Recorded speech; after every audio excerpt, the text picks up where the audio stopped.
Acontece como conhecimento, como aconteceu com tudo, que a fé está customizada.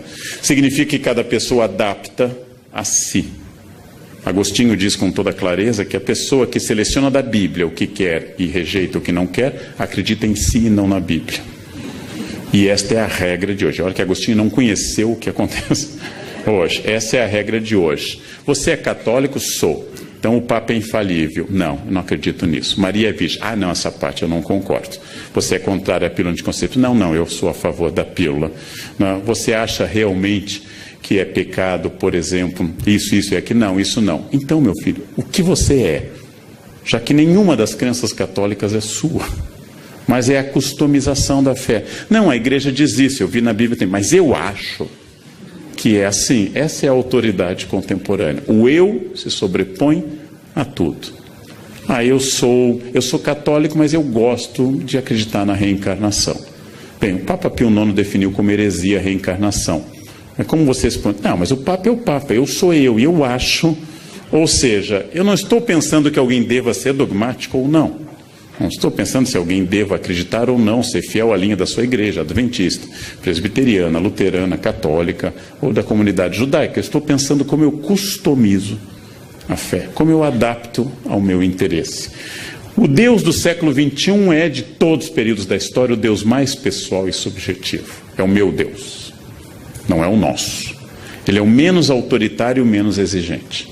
Ninguém acredita que será condenado, isso é uma característica brasileira. A Veja fez uma longa pesquisa.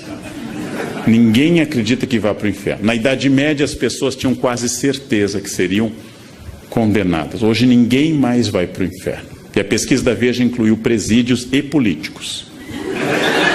Ninguém vai para o inferno. Quando eu era criança, na aula de catequese, o padre Alexandre, em São Leopoldo, falava da visão das crianças de Fátima que caíam no inferno como folhas de outono.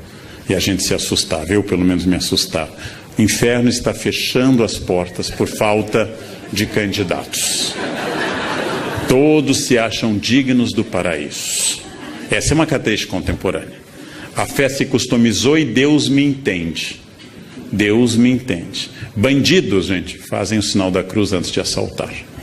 Isto é uma característica específica nossa. Temos um certo panteísmo, ou seja, é um Deus diluído em todos os lugares, um animismo panteísta, e a subjetividade, é o meu Deus.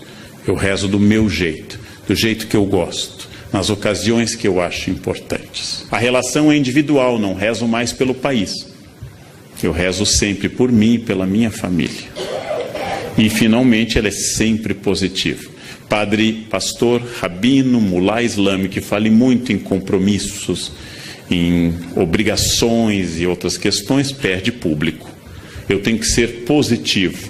Essa é uma imagem de um pintor famoso e que faz esse Jesus pop. É uma imagem clássica do coração de Jesus, é um Jesus do século XVIII para o XIX, essa imagem, mas foi aqui adaptada a uma linguagem pop. Jesus com um coraçãozinho na cara. Não é ruim nem bom, o historiador não faz isso. Isto é apenas uma infantilização customizada da imagem de Jesus. Não é menos fiel, já que não temos nenhuma imagem de Jesus. Não é menos fiel à imagem original, mas é uma customização de um Buddy Christ, de um Cristo legal, que me entende sempre, que está sempre ao meu lado, que não estabelece obrigações. Nós temos hoje, como em tudo, inclusive na lei, uma religião dos meus direitos e nunca dos meus deveres. Isso vale para a Constituição brasileira, isso vale para a religião também. Ser cristão significa que Jesus me protege, óbvio. Mas também significa que há um conjunto de obrigações baseadas nesse compromisso. Isso está embaixo. Jesus amigo, Jesus protetor, Jesus Buddy Christ, Jesus legal, é hoje uma marca. Jesus é o meu melhor amigo. Jesus simpático, Jesus handsome, bonitão, estendendo a mão, é o meu melhor amigo. O Jesus da cruz está embaixo. No Congresso Brasileiro existe um crucifixo. Me entrevistaram uma vez, perguntaram o que eu acho. Eu disse, olha, só tem um problema, não sei como não deu processo, mas eu disse. Jesus foi crucificado entre 2 ladrões. E no Congresso tem 513 deputados. É demais. Eu acho que nem Jesus merece essa carga, né? 2 ladrões ainda conseguiu converter um. 513 deputados, gente. Eu pediria a retirada do crucifixo por motivos religiosos e não de Estado laico. Pediria por respeito a Jesus. Respeito a Jesus.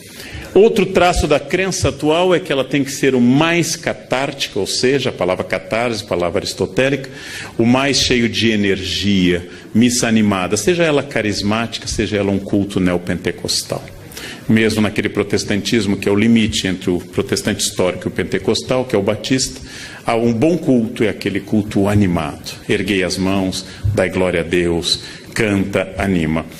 Então, a ideia de um rito catártico, que as pessoas vão na marcha com Jesus, que vão numa missa carismática ou vão num culto neopentecostal, é outra característica dessa crença. Ao lado de um fenômeno urbano típico da década de 70 em diante, que é o New Age. Teorias orientais, Yin, Yang, da teosofia, do taoísmo, que atinge a teosofia, ecologismo, Deus está nas árvores, nas cachoeiras, animismo, Deus está diluído na natureza, e assim por diante. Essas religiões da nova era entendem o sagrado como geral, que você deve sentir a grande metáfora que é a energia.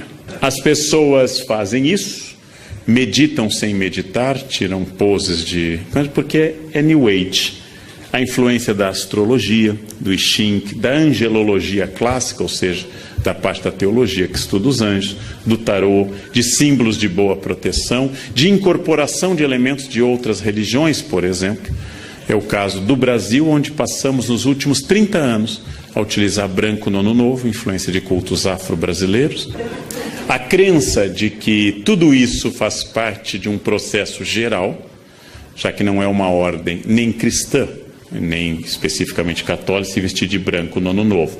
É um conceito do sagrado, um conceito geral do sagrado que incorpora elementos de Kabbalah, incorpora elementos da tradição judaica da interpretação dos números, elementos de angelologia e assim por diante. Há uma nova consciência que mistura conceitos indígenas, culto à natureza, chás, maconha, ayahuascas, ervas e assim por diante. Essas pessoas fundem num sincretismo contemporâneo essa crença. A fé atual é uma forma de prisão imanente, ou seja, naquilo que a gente considera de material, imanência, aqui e agora, hic et nunc. Aquilo que eu considero de imanente, atual, individualista. É difícil saber, apesar da imensa importância da religião hoje, institucional e pessoal, os dois campos. É difícil saber se a fé média das pessoas é uma forma sofisticada de ateísmo religioso. Ou seja, que elas se aproximam de Deus para não colocar o delas na reta, mais do que para se entregarem a um plano. A fé exigente dos evangelistas, a fé exigente dos grandes santos, tenho que pregar, ai de mim se não o faço. A fé que tira alguém do seu conforto em Lisboa e o leva para a Itália, Santo Antônio, a fé que faz alguém dar seus bens, Francisco, a fé que muda a vida de um homem dissoluto, como Inácio, ou como Agostinho, a fé que faz uma jovem bonita e rica, como Clara, abandonar tudo e entrar numa vida. Esta fé é uma fé de entrega a um plano maior. Esta fé atual é uma fé que me favorece em tudo. Se eu estou triste, Deus me consola. Se eu estou alegre, Deus me confirma. Se eu tropecei, Deus me ampara. E se eu tenho metas, Deus me leva a elas. Eu diria, não sendo religioso, que o maior desafio dos religiosos hoje é cristianizar os cristãos. Esse é o grande desafio. O desafio do século XV era cristianizar indígenas, 16, no 19 eram os asiáticos, os africanos, idólatras, liberais, ateus. Hoje o desafio é cristianizar os cristãos. Esta é a questão e o grande desafio contemporâneo. Esta é a grande questão. Quer dizer, como enfrentar um ambiente que formalmente é religioso e na prática é completamente egoísta, voltado para si e totalmente alheio a quaisquer desafios religiosos possíveis. Né? Como falar de Deus para quem tem Deus no carro, na casa, na camiseta, mas só não tem no coração e na atitude. Esse é um desafio. É o mesmo desafio de sempre. Como falar da lei para doutores da lei, para escribas, e para fariseus, aqueles que pagam o dízimo sob o cominho e não entenderam o básico. Esse é o desafio contemporâneo do mundo líquido. Era o que eu tinha a dizer na hora que me reservaram. Muito obrigado pela atenção dos senhores. Obrigado.